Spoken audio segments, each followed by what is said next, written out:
Window condensation causing mold growth on interior trim is a total pain, but you can actually fix it with some simple changes around your place. So first thing you want to do is boost your ventilation. Open windows when you can, especially while cooking or showering, to get that moist air out. If opening windows is not an option, try using exhaust fans or even a portable fan to keep air moving. Next up, grab a dehumidifier and put it in the room where the condensation shows up the most. It really helps pull moisture out of the air.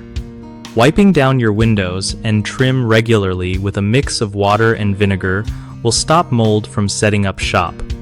Also, check if your windows are sealing properly because drafts can mess with temperature differences and cause more condensation. Adding some weather stripping or caulking around the window frame can make a big difference.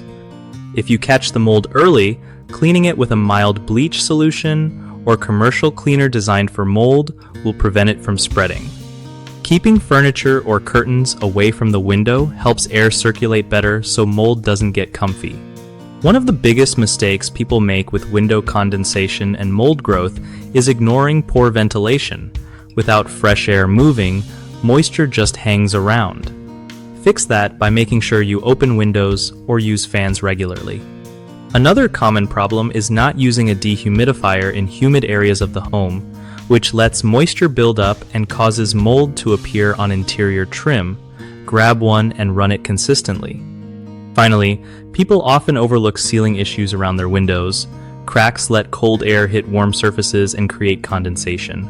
You can seal these cracks with weather stripping or caulk to keep the moisture out. BigHomeProjects.com is a solid way to connect with trusted local contractors who know how to handle issues like mold growth from window condensation. It also helps contractors find homeowners who need their skills, making sure everyone gets the help they need fast and easy.